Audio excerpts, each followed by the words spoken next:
So we all knew he had been fired, but he didn't know because he was en route to our. So he got to our branch and he was still bossing around everyone until he met one of the supervisors that is more outspoken. And she's like, please go check your email. You are no longer my boss. And I saw the look and I vowed that's not going to be me. Wow. So there in that moment, I knew that I needed to do something more futuristic. Yeah. Computing was the future. So I needed to get on that.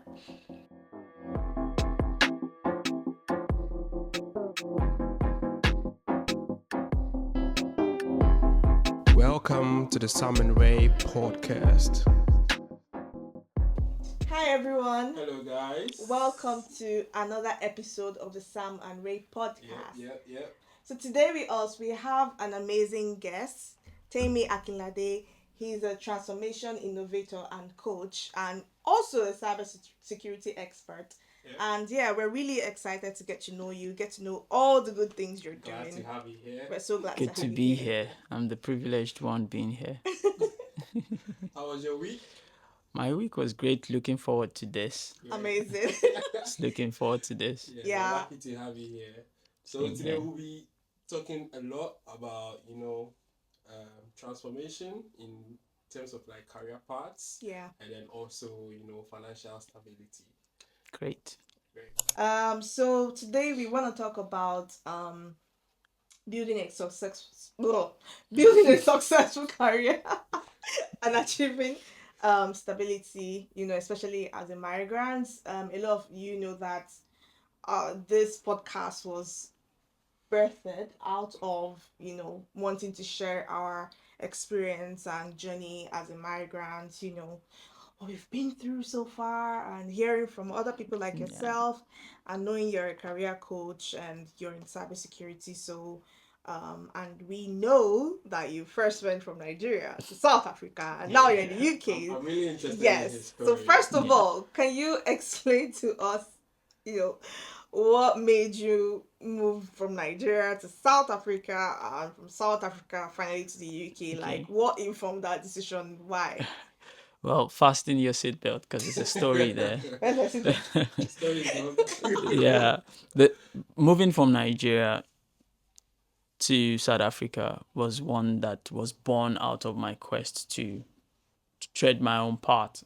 So I grew up in a traditional family of strict educators and pastors. So if anyone that can relate with that knows that you have to toe a certain line. Yeah. And if you cannot make your case for some things, you just have to wait till you are able to do it. For me, you're free to do it. For me, that was computing. I loved the computer from the first day I set my eyes on it. So, and wanted to know more about it. I would literally skip church and vigils and every other thing to go sit in a cyber cafe for hours. Cyber cafe though. Yeah, it was. I know. It was way back, and Gen Zs don't know At all. They just sit down with their laptop now and just go on the internet. Back then, well, I didn't do a lot. I only went for like printing stuff. But back then, we had to go to somewhere called Cyber Cafe and you pay some money to be able to go on the internet. Time. Yeah, it you was. see, counting down like this, to be able to browse, to chat with your friends and stuff. Well, So, I didn't have friends at the time. No one I knew had emails. I literally was the one opening emails for everyone I knew. Wow. So, in the days of AOL and Then faster you must have mail. been seen as the computer guru. I was indeed. And that really changed my life. But I was in a family where they didn't understand, and it's not like I blame them for it. It's just the times. Nobody saw that as a viable thing to go study. Yeah. Plus, the only way I could study what I wanted to study then was to kind of go to a polytechnic or a college of some sort, which was frowned upon. Because they were more practical. Yeah, because they were more practical. And the computer science degree, I've never really liked it, and I still don't. I don't advocate for it because it's just a mix match of things that you don't really need. So so when I completed my first degree in agricultural economics, I tendered my certificate. To the And owners. The owners of the certificate. I did a project then in my final year. I worked on a project for the Good Luck Jonathan campaign, a web project which paid me handsomely. So I had a little bit of funds Nice. and I left. Yes. I plan to stay in South Africa for 3 months, honestly. And you spent how long? Almost 10 years. Wow. That's a lot. Yeah, it is. Well, how time flies Yeah. when you're having fun, they say. But So what were you doing in South Africa? What were you doing? in South Africa, I continued my own business of front end web development and things like that, Wow. graphics, a lot of things that I've learned. I'm more of an autodidact, so I kind of learn things myself, and then I just back it up. Once I understand the basics, then I go to learn more about it from a formal infrastructure. So that's me. So I had that going, and I also went back to school to study something that was much more aligned. With what you wanted Yeah, to. so I studied informatics, and yeah, because Another bachelor's or master's? another bachelor's. Wow. Wow. Yeah. Another like 3-4 years. It was a full on reset. I hit reset. Oh my god. So I didn't count my endeavor in agricultural economics as I've done it. So it was a full on reset. So I did that and started a family, met my In wife South Africa? in South Africa. Yeah, Wow. I met my wife in South Is she Africa. South African or? No, she's Nigerian. Oh, nice. Met my wife in South Africa. We went on a journey together. And then I had this project that I worked on in South Africa.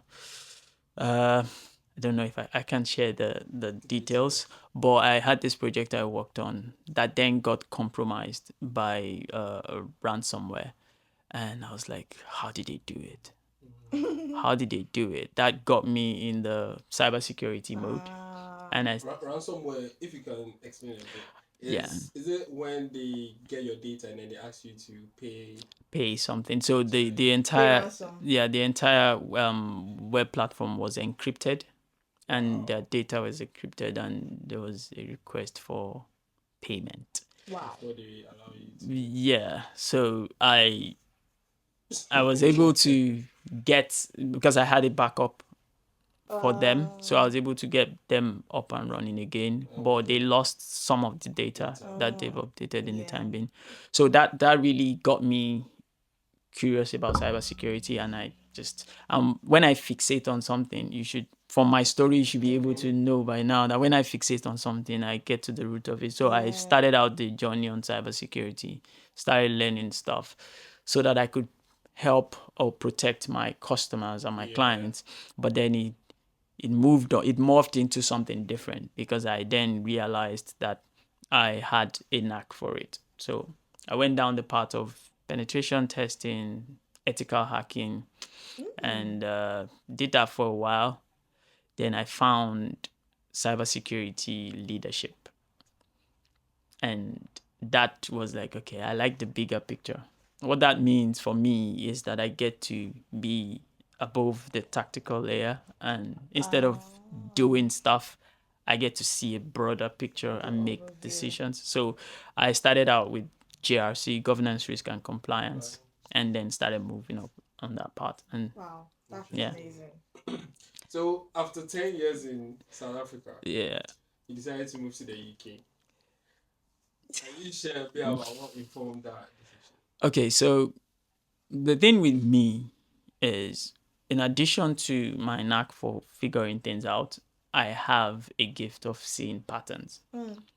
So go back in time when I was in Federal University of Technology at Korea, I saw a pattern. The pattern of a lot of people graduating and going to work for banks. If anyone can think back to 2009, 2008, that era, there were a lot of people graduating and working in banks. All the banks were filled with all the graduates, and it felt like you were either working in a bank or working in a ministry of some sort for the government. And I looked at that part and I was like, this is not sustainable. because the banks in themselves were just dishing out loans and it wasn't sustainable. So I knew it was going to crash at some point. I don't want to be there when it crashed. I did my internship. There's something we do in Nigeria, Yeah, IT. yeah, yeah. I don't know if other people know what that is, but We know. if you're Nigerian, you know that in your third or fourth year of You do varsity, it, you have yeah. to go do a 6 month 6 months, period yeah. where you serve. Is it the NY? No, not NYC. NYC is after you graduate, Oh, okay. but this is before. Some call Like it was placement. placement, yeah. Oh, okay. So I did that in a bank, name of the bank withheld, and something happened. And I say this so that you understand where my mindset is. Something happened in the bank. One of the regional managers was on their way to our branch. And between the office where he left and our branch, he had been fired. And the thing with the banks is when you're fired, everyone is copied so that you don't come and get Try money to, or yeah, do yeah, things. yeah, yeah, yeah. So we all knew he had been fired, but he didn't know because he was en route Yeah. to our. So he got to our branch and he was still bossing around everyone until he met one of the supervisors that is more outspoken. And she's like, please go check your email. You are no longer my boss. And Oh, I saw wow. the look and I vowed that's not going to be me. Wow. So there in that moment, I knew that I needed to do Get something more out. futuristic. Yeah. Computing was the future. So I needed to get on that. And in the same way, while I was in South Africa, I saw a trend. And this is nothing, I love my South African folks. Oh. I love South Africa. South Africa's been good to me, can't lie. But I saw a trend. And the trend was when I got into South Africa, maybe they had power outages once in a year. But then Nigeria. gradually it started dwindling to the point where I had to get an inverter. And I knew that was the time to leave because the economy Ah. was taking a turn for the worse. Okay. So, whether it's mismanagement, whatever that is, but that was the trend So I it got saw worse over time. over time. So I just decided, spoke to my wife, Let's move, girl. let's move. And we started preparing to move, not knowing where we were moving to. I never really planned the UK. Well, I never really thought about it. I I had offers in Netherlands and Poland, Ooh, amazing.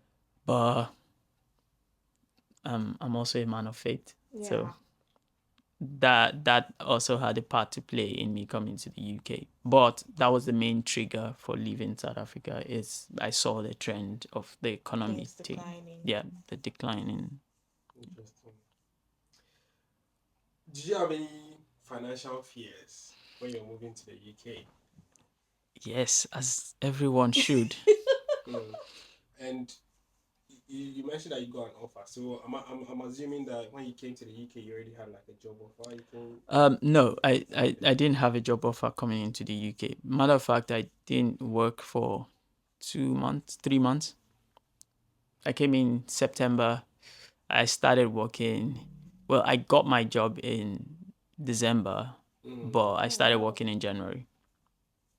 But yeah, there's always financial fear Yes. Especially moving to a in new new country. country, yeah.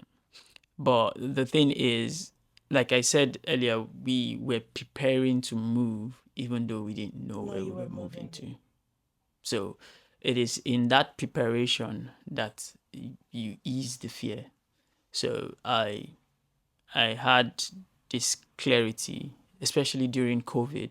We already knew we were going to move. We didn't know where we were moving to. So we were preparing to move. And part of that preparation has to do with my career, Yeah. has to do with the planning of the family, Yeah. had to do with who is doing what. Yeah. So it is all those things combined. And I know as we go on, I'll probably get into some of those things. So Yeah. Nice. So I want to know, so far since you've been here, what has been your biggest career challenge that you've faced? For example, lack of UK experience, if you experience that. Um, credentials recognition, like as you know, the credentials you probably have in Nigeria or you probably had in South Africa might not be recognized in the UK. Or like, how do you network here? Compared to like the way you probably search for jobs in Nigeria. Like, did you face any of those career challenges? Yes, but not to the degree to which most people do. And I'll explain why. So this goes back to that preparing to leave. So Yeah. part of my preparation is how do I become relevant there? Yeah. So if I were to first off highlight one challenge that I had, it will be the fact that I didn't have the market, the people, because my role is predominantly consultative in nature. Okay. So if I were to be brought on, some will expect you to come on with some degree of clients that you can easily talk to and bring along with you. So that was the only thing that I would say I didn't have. With regards to experience, part of my plan preempting my move was to switch up what I was doing in South Africa to a more global position. So before I would try to avoid anything outside of my time zone when it comes to my workload. But then I embraced that. I Working requested for it across so multiple that time even though at the time it was not comfortable working Australian time, that's the Yeah. worst. Singapore time is also brutal. But I Have you did. worked India time? Yeah, I've done that. Singapore time is worse. It's worse. Yeah, because it's just right there in between where you have to sleep. So I walked across North America. So when I moved and I was putting together my CV, those were front and center. It was not necessarily I positioned myself as the global person that I am. Yeah. A lot of people miss that when they are putting together their CV. They just say, oh, I worked here, here, here, and everything reads local, not global. Yeah, you need to show that as Yeah. makes sense. Sometimes it might just be you working for a global organization. That puts You might be in the local outfit of that organization, but if you work for a global organization, you position that organization as a global organization, not local. Yeah. So I had that going Wow. for me. Since we are talking about career and like financial stability, I have this controversial question I want to put across to you. Do you think you can achieve, like anybody or someone can achieve financial stability through traditional like employment, or do they have to venture into entrepreneurship? That's a controversial question indeed. But I like it. I like it. The reason that I'll answer in this manner is because it's a very wide audience, not niched at all. You don't know who will. So just so that it is useful information for everybody, I look at stability in terms of time, not in terms of money. So this is what I mean. A lot of people sell time. They sell their time for money. Yes. Traditionally, that's what we do on a job. Some people still do that in entrepreneurship. They sell their time for money. What I see as stability is taking out the time from my money making enterprise. So, for example, if I have an application that makes money on its own, I don't have to be on it. So, when you talk of entrepreneurship, what I would replace that with, whether it's entrepreneurship, whether it is having a podcast, whether it's putting stuff on YouTube, having a course, whatever that looks like for individuals, it is just how do I make sure that I'm making money without expending my time? That is what gives this stability, because at the end of the day, you want to have time for the things. Some people are making a whole lot of money in this country, but slaving away, literally. Like they're doing almost 20 hours every day, barely sleeping, spending 2 hours on the road, back from there. You don't have the time to enjoy. To even enjoy the money. Yeah. So there's doing that and getting money, but then there's also just chilling and your money is. You do the work, you front end the work. So you do the work in advance. For example, I was having a conversation with my daughter. She's tiny, but we have such deep conversations sometimes. And it was Christmas, and she was like, I want this and this and that. I'm like, if you don't produce anything, I'm not buying anything. And she's like, what can she produce? Like, take my iPad, Procreate, or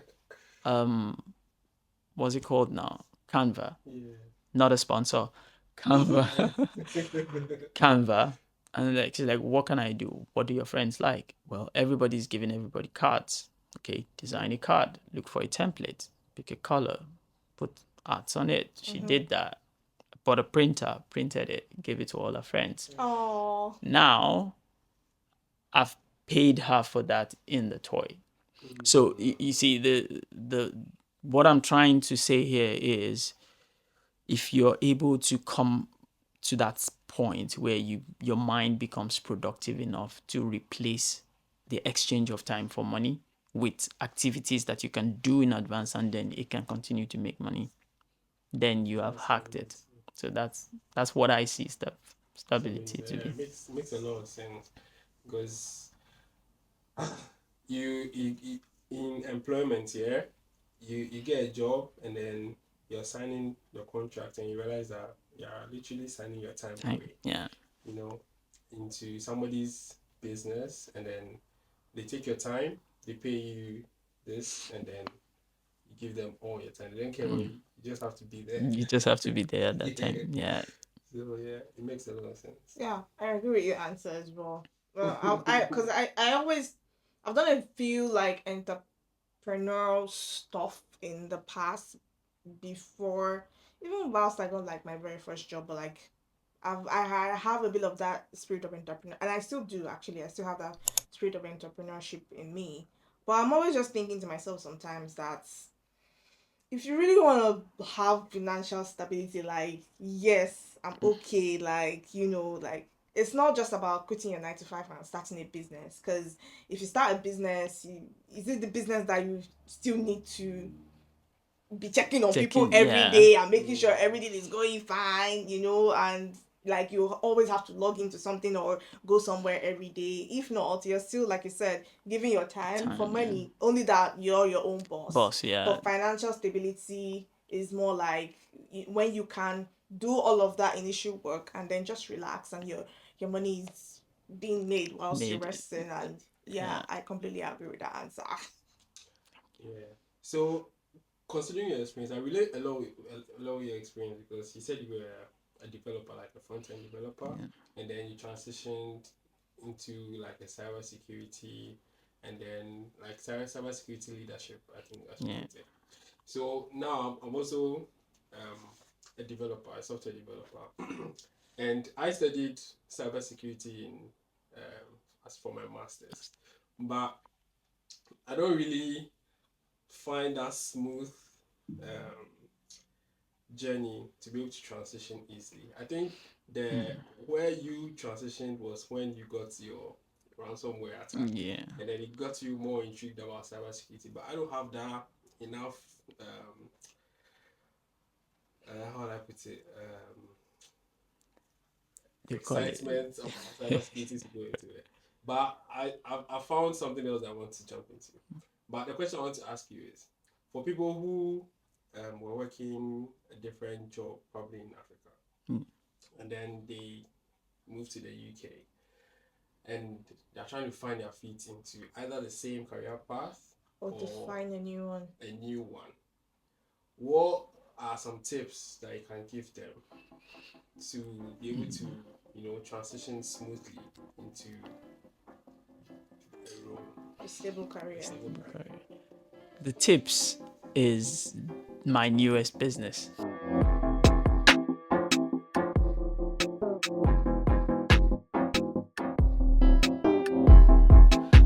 Thanks for making it to the end of part 1 for this episode. Please make sure to check out part 2, and also don't forget to like and subscribe to the Sam and Ray podcast. Catch you on the next one. Bye.